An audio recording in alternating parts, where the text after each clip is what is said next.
پاکستان کے بڑے شہروں اور دیسی علاقوں میں افغان مہاجرین اور مقامی کمیونٹی کے درمیان بڑھتے ہوئے تنازعات کی خبریں روزانہ سننے کو ملتی ہیں، لیکن سوال یہ ہے، کیا یہ صرف ثقافتی اختلافات ہیں یا حقیقت میں ہمارے معاشرتی اور اقتصادی نظام پر خطرہ بڑھ رہا ہے؟ آج ہم اسی مسئلے کے ہر پہلو کو جانچیں گے اور دیکھیں گے کہ کیا حل ممکن ہے۔ اگر آپ چاہتے ہیں کہ آپ کو پاکستان اور مہاجرین کے مسائل سے متعلق تازہ ترین معلومات ملتی رہیں تو ابھی سبسکرائب کریں، لائک کریں، ویڈیو شیئر کریں اور اپنی رائے نیچے کمنٹس میں ضرور لکھیں۔ پاکستان میں افغان مہاجرین کی موجودگی ایک طویل تاریخ رکھتی ہے۔ 1979 میں افغانستان میں شوروی مداخلت کے بعد لاکھوں افغانی شہری پاکستان میں پناہ لینے آئے۔ ابتدائی طور پر یہ مہاجرین سرحدی علاقوں میں مقیم ہوئے، لیکن وقت کے ساتھ ساتھ ان کی بستیوں کا ایک پھیلاؤ ملک کے بڑے شہروں تک پہنچ گیا۔ کراچی، لاہور، اسلام آباد، پشاور اور دیگر شہروں میں یہ بستیاں اکثر غیر قانونی یا نیم قانونی حیثیت رکھتی ہیں، جس سے مقامی کمیونٹی میں تناؤ بڑھتا ہے۔ ثقافتی اور معاشرتی اختلافات اس مسئلے کا ایک اہم جز ہے۔ مقامی اور مہاجرین کے رسم و رواج، زبان اور روزمرہ رویے اکثر مختلف ہوتے ہیں، جو چھوٹے جھگڑوں سے لے کر بڑے تنازعات تک جا سکتے ہیں۔ مثلاً مذہبی تقریبات، شادی بیاہ کے طریقے اور عوامی تقریبات کے انداز مختلف ہونے کی وجہ سے بعض اوقات محلے یا علاقے میں کشیدگی پیدا ہو جاتی ہے۔ مقامی شہریوں کا کہنا ہے کہ بعض مہاجر کمیونٹیز اپنے رسومات کے مطابق علاقے میں سرگرم رہتی ہیں، جس سے مقامی روایات متاثر ہوتی ہیں۔ معاشی دباؤ بھی واضح ہے۔ مہاجرین اکثر کم اجرت پر کام کرتے ہیں، جس سے مقامی مزدوروں کے لیے روزگار کے مواقع محدود ہو جاتے ہیں۔ کرائے کی بڑھتی ہوئی قیمتیں، کاروباری مقابلہ اور چھوٹے کاروبار پر دباؤ بھی مقامی کمیونٹی کے لیے پریشانی کا باعث بن رہے ہیں۔ یہ اقتصادی تناؤ معاشرتی ناراضگی اور مقامی شہریوں میں غیر اطمینانی پیدا کرتا ہے۔ سیکیورٹی کے مسائل بھی ایک بڑا چیلنج ہے۔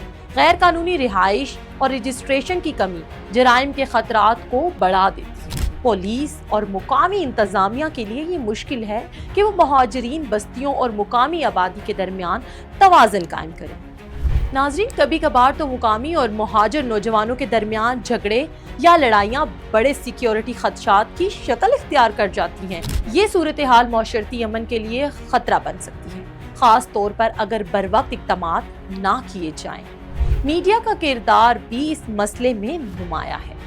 کچھ میڈیا رپورٹس میں مہاجر کے کردار کو بڑھا چڑھا کر دکھاتے ہیں، جبکہ بعض اوقات ان کی کامیابیوں یا مسائل کو چھپایا جاتا ہے۔ یہ رویہ مقامی کمیونٹی اور مہاجرین کے درمیان پیدا ہونے والے تناؤ کو مزید بڑھا دیتا ہے۔ شکایات اور احتجاجات کی خبریں اکثر نمایاں ہوتی ہیں، جس سے عوامی سوچ میں یک طرفہ تاثر پیدا ہوتا ہے اور سماجی ہم آہنگی متاثر ہوتی ہے۔ حکومتی اور پالیسی اقدامات بھی اس مسئلے کا حصہ ہیں۔ مقامی سطح پر مختلف اقدامات کیے گئے ہیں، جیسے رجسٹریشن کی مہمات، سرکاری اور نیم سرکاری پروگرامز اور سماجی پالیسیوں کی کوشش، لیکن ان پروگرامز کی کامیابی محدود رہی ہے اور طویل المدتی حکمت عملی کی کمی واضح کرتی ہے۔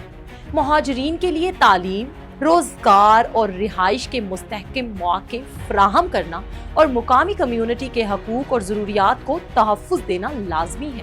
آج صورتحال یہ ہے کہ افغان مہاجرین اور مقامی کمیونٹی کے درمیان تنازعات بڑھتے جا رہے ہیں۔ معاشرتی امن، مقامی شہریوں کے حقوق اور اقتصادی مواقع کا تحفظ ایک ساتھ ممکن بنانا حکومت اور معاشرتی اداروں کے لیے بڑا چیلنج ہے۔ اب یہاں پر سوال یہ پیدا ہوتا ہے کہ کیا پاکستان میں مہاجرین کی موجودگی کے ساتھ مقامی کمیونٹی کو محفوظ اور مطمئن رکھا جا سکتا ہے؟ کیا ایسی پالیسیاں وضع کی جا سکتی ہیں جو دونوں گروپوں کے درمیان ہم آہنگی اور تعاون کو فروغ دیں؟ اگر مناسب اقدامات نہ کیے جائیں تو یہ تنازعات بڑھ سکتے ہیں اور معاشرتی امن اور استحکام پر اثر ڈل سکتا ہے۔ دوسری جانب اگر متوازن پالیسی اور مقامی کمیونٹی کے حقوق کا تحفظ یقینی بنایا جائے تو مہاجرین کی موجودگی بھی فائدہ مند ثابت ہو سکتی ہے۔ کیا ہم وہ راہیں تلاش کر سکتے ہیں جہاں افغان مہاجرین اور مقامی کمیونٹی کے درمیان اعتماد، تعاون اور سماجی ہم آہنگی قائم ہو؟ یہ مسئلہ صرف حکومت کا نہیں بلکہ ہر شہری کا بھی ہے۔ اگر آپ کو ویڈیو اچھی لگی ہو تو لائک کیجیے، کمنٹ کیجیے اور ویڈیو کو شیئر کیجیے۔ شکریہ۔